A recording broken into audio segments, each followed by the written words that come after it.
अस्सलाम वालेकुम, मैं हूं फहद महमूद। आज के व्लॉग में हम बात करेंगे फॉरेन फंडिंग केस के बारे में, जिसको लेकर के अपोजिशन जमातें इलेक्शन कमीशन के बाहर एहतजाज कर रही हैं। ये बड़ा हाई प्रोफाइल केस है जिसमें संगीन किस्म के इल्ज़ाम जो हैं वो तहरीक इंसाफ पर लगाए गए थे। इस केस में 70 से ज़ायद समातें हो चुकी हैं। 30 से ज़ायद मरतबा तहरीक इंसाफ इस केस में इल्तवा हासिल कर चुकी है और इलेक्शन कमीशन ने 21 से ज़ायद नोटिस तहरीक इंसाफ को दिए हैं ताकि वो अपनी तफसीलात जमा करवाएं। आज के व्लॉग में हम इस पर बात करेंगे। फॉरेन फंडिंग केस क्या है, मैं सबसे पहले आपको उसका थोड़ा सा बैकग्राउंड बता दूं। सन 2014 में नवंबर 2014 में तहरीक इंसाफ के अहम रहनुमा अकबर एस बाबर ने इलेक्शन कमीशन में ये दरख्वास्त दायर की थी कि तहरीक इंसाफ को बैरूनी ममालिक से फंडिंग हुई है। लगभग 30 लाख डॉलर जो है वो तहरीक इंसाफ के अकाउंट्स में आए हैं, जिनको सालाना रिपोर्ट्स में ज़ाहिर नहीं किया गया। और तहरीक इंसाफ ने जो एनुअल रिपोर्ट इलेक्शन कमीशन में जमा करवाते हैं उसमें भी इन फंड्स को ज़ाहिर नहीं किया। इस बुनियाद पर यह दरख्वास्त इलेक्शन कमीशन ने मंजूर की और 2015 में इस पर इब्तदाई समाअत हुई। और जब इस पर समाअत हुई तो तहरीक इंसाफ ने इलेक्शन कमीशन के ख़िलाफ़ इलेक्शन कमीशन में एक दरख्वास्त दायर की कि इलेक्शन कमीशन के दायरा कार में नहीं आता कि वो किसी भी सियासी जमात के अकाउंट्स की छानबीन करे। इलेक्शन कमीशन ने यह दरख्वास्त 8 अक्टूबर 2015 को मुस्तरद कर दी। उसके बाद इलेक्शन कमीशन ने स्क्रूटनी का अमल शुरू किया जो 10 नवंबर 2015 को शुरू हुआ और उसके ख़िलाफ़ तहरीक इंसाफ इस्लामाबाद हाई कोर्ट में चली गई।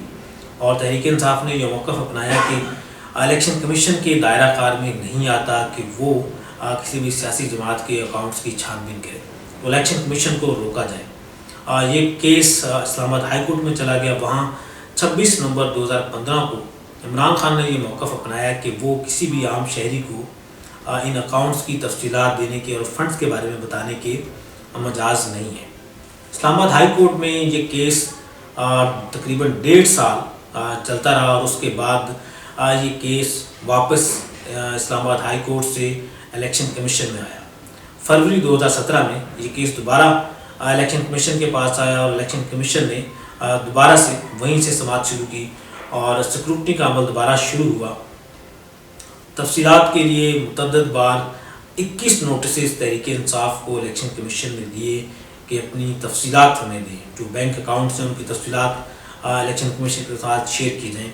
लेकिन तहरीक इंसाफ ने जो तफसीलात दी वो सिर्फ 8 बैंक अकाउंट से, जिनकी तफसीलात तहरीक इंसाफ ने इलेक्शन कमीशन में जमा करवाई। इलेक्शन कमीशन इन तफसीलात से सेटिस्फाइड नहीं था तो इलेक्शन कमीशन ने बिल आखिर स्टेट बैंक से रब्ता किया और स्टेट बैंक ने वो तमाम अकाउंट्स की तफसीलात इलेक्शन कमीशन को दी। और उसमें एक बड़ा इंकशाफ ये था कि स्टेट बैंक ने 23 बैंक अकाउंट्स की तफसीलात इलेक्शन कमीशन को दी थी, जबकि तहरीक इंसाफ का कहना था कि उनके 8 बैंक अकाउंट्स हैं। ये एक बहुत बड़ा इंकशाफ था जो स्टेट बैंक ने किया। इस केस के हवाले से 13 जनवरी को तहरीक इंसाफ ने ये जवाब जमा करवाया है कि उनको जो फंडिंग हो रही थी उसमें से 2 एजेंट्स जो हैं अमेरिका से उनको फंडिंग हुई है और वो 2 एजेंट्स के ज़रिए उन तक का पैसे पहुंचे हैं। और उन्होंने एजेंट से अगर उन्हें तफसीलात फराहम नहीं करता तो तहरीक इंसाफ जमात उसमें कुछ नहीं कर सकती। इलेक्शन एक्ट इस पर क्या कहता है? इलेक्शन एक्ट के मुताबिक कोई भी सियासी जमात वो फंडिंग कर सकती है, फंड रेजिंग कर सकती है अपने कारकुनों से, अपने वर्कर्स से, चाहे वो पाकिस्तान में हों या चाहे वो किसी और मुल्क में रहते हों। मगर साथ साथ ये भी लिखा है कि कोई भी सियासी जमात किसी भी गैर मुल्की से, किसी दूसरे मुल्क से, किसी गैर मुल्की कंपनी से, फर्म से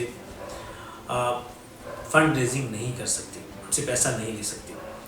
और साथ साथ हर साल हर जमात पर ये लाजम है कि वो माली साल के अख्ताम पर 60 रोज़ के अंदर अंदर पूरी तफसीलात एक रिपोर्ट जो है वो इलेक्शन कमीशन में जमा करवाए। अपने बैंक अकाउंट्स की तफसीलात, अखराजात, आमदन, असासे जो भी सियासी जमात के हैं वो जमा करवानी, एक रिपोर्ट जमा करवानी होती है। उसके साथ साथ हर जमात का सरबराह है वो एक सर्टिफिकेट भी जमा करवाता है जिसमें वो तस्दीक करता है, इकरार करता है कि जो तमाम तफसीलात हैं वो दुरुस्त हैं और उसके साथ साथ जितने भी फ़ंड जमा किए गए हैं वो कानूनी तरीके से जमा किए गए।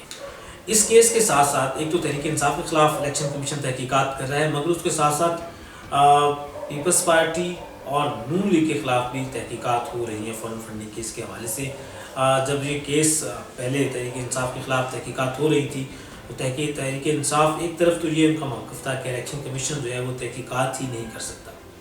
دوسری طرف تحریک انصاف نے ایک درخواست الیکشن کمیشن میں دائر کی کہ الیکشن کمیشن پیپلز پارٹی اور مسلم لیگ نون کی فنڈنگ کی بھی تحقیقات کرے. اب تینوں جماعتوں کی تحقیقات ہو رہی ہے اور پی ٹی ایم کی جماعتیں اسی لیے آج الیکشن کمیشن کے باہر بیٹھی ہوئی ہیں کہ الیکشن کمیشن جلد سے جلد اس کیس میں فیصلہ سنائے. آج کے ویلاگ سے اتنا ہی.